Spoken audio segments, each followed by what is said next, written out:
আসসালামু আলাইকুম প্রিয় দর্শক। আজকে আমাদের সাথে উপস্থিত হয়েছেন এক সময়ের নিয়মিত গোলরক্ষক আশরাফুল ইসলাম রানা এবং যিনি বর্তমানে বাদাস ইউনিয়নের গোলকিপার হিসেবে আছেন।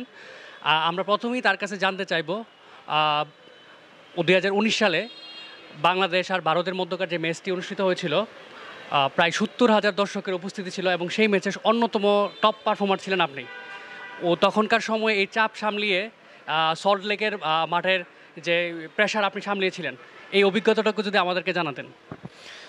ফার্স্ট অফ অল আপনাদেরকে ধন্যবাদ। তো আমি আসলে যে ইন্ডিয়ার সাথে যে ম্যাচটা হয় আসলে সবসময় কিন্তু বাংলাদেশের সাথে কম্পিটিটিভ ম্যাচ হয়। তো আমাদের আসলে সল্ট লেকে যে আমাদের লাস্টে ওয়ার্ল্ড কাপের যে বাছাইপর্ব ম্যাচটা ছিল, তো এটা আসলে আমাদের উপর একটা প্রেশার ছিল, সেটা হচ্ছে যে ওদের হোমে ম্যাচ, মানে আপনার হাউসফুল দর্শক।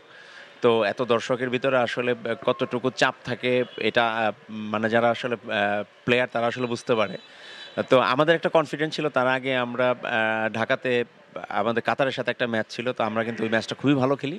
তো সেই জায়গাতে আমাদের আত্মবিশ্বাসটা সবার ছিল এবং আমাদের একটা ইয়া ছিল যে ইন্ডিয়ার সাথে যে আমরা ম্যাচটা খেলবো, এটা আমরা যদি আমাদের জায়গা থেকে 100% দিতে পারি, তো আমরা ওই বিশ্বাসটা আমাদের উপর ছিল 100% দিতে পারলে যে আমরা আসলে ওই ম্যাচটাতে আমরা ভালো খেলবো। তবে হ্যাঁ, ইন্ডিয়া হয়তো বা আমাদেরকে হালকাভাবে নিয়েছিল। আমার কাছে যেটা মনে হয় ম্যাচের সময় যে ওরা হয়তো চিন্তা করছে আমাদেরকে হয়তো বা ডোমিনেট করবে। কিন্তু দেখেন ওইদিন যে ম্যাচটা ছিল সল্ট লেগে, ওরা যদি আসলে ৩-০ গুলো যদি হারতো, তো এটা আসলে অবাক হওয়ার কোনো কিছু ছিল না। কিন্তু আমরা অনেক চান্স ক্রিয়েট করছি।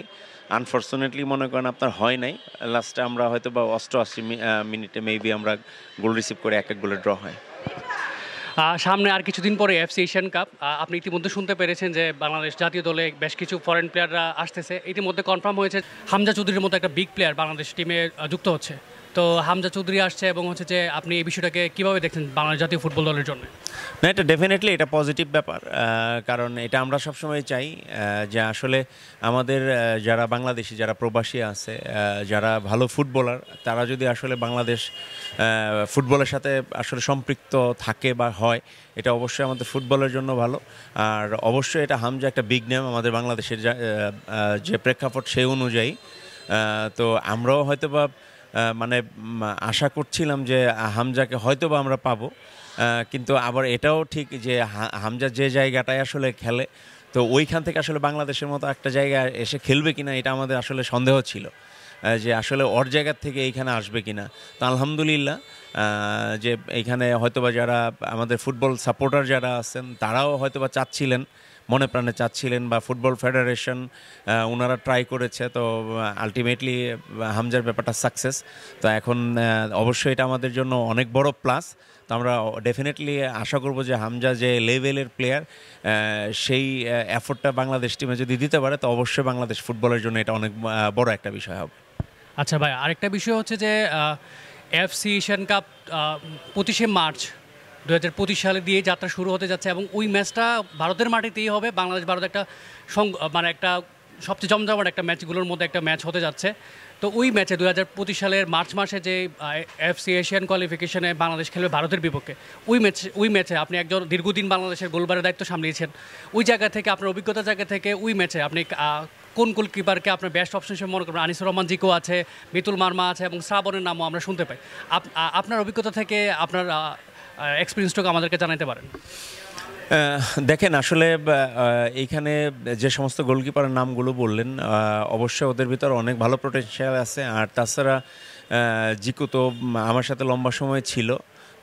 তো জিকুর আমি যদি ধরি যে মানে আমার পরে জিকু লাস্ট ২ বছর কিন্তু আপনার আউটস্ট্যান্ডিং পারফরমেন্স ছিল, যেটা আমরা সত্যি কথা যেটা যে আমরা ওর জায়গাতে মানে হয়তো বা অতটুকু আশা করি নাই, কিন্তু তার থেকে অনেক বেশি ও পারফরমেন্স ভালো করেছে।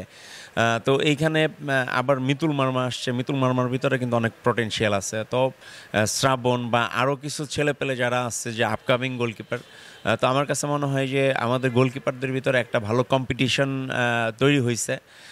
তো এইখানে যে বিষয়টা আসছে যে এখন যেমন জিকু যেমন পরীক্ষিত একটা গোলকিপার, তদুপরি মিতুল মার্মাও কিন্তু লাস্ট 3-4টা ইন্টারন্যাশনাল ম্যাচ খেলে ফেলছে। তো আমার কাছে মনে হয় যে এখন বর্তমান পারফরমেন্সটা আসলে কাউন্টেবল, যে বর্তমান পারফরমেন্সটা আসলে কে ভালো করছে, কোচ কাকে আসলে প্রেফার করছে, সেটা ইম্পর্টেন্ট বিষয়। তো অবশ্যই আমি এটা আশা করি যে জিকু দেখেন মাঝখানে হয়তো বা কিছু একটা প্রবলেমের কারণে বসুন্ধরা কিংসেও রেগুলার ছিল না, তো এখন কিন্তু আপনার বসুন্ধরা কিংসের হয়ে রেগুলার ম্যাচ খেলছে। অবশ্যই এটা কোচ ভাবনাই নেবে, অবশ্যই এই পারফরমেন্সটা অবশ্যই এটা ইন্টারন্যাশনাল ম্যাচের জন্য কাউন্ট করবে। তো আমার কাছে মনে হয় জিকু আইদার মিতুল মার্মা যেই খেলুক, তো আমার এতটুকু বিশ্বাস আছে যে ওদের জায়গা থেকে আসলে বাংলাদেশ টিমকে বড় একটা সাপোর্ট দেওয়া সম্ভব। ধন্যবাদ রানা ভাই আমাদের সাথে যুক্ত হওয়ার জন্য। ধন্যবাদ আপনাদেরকে।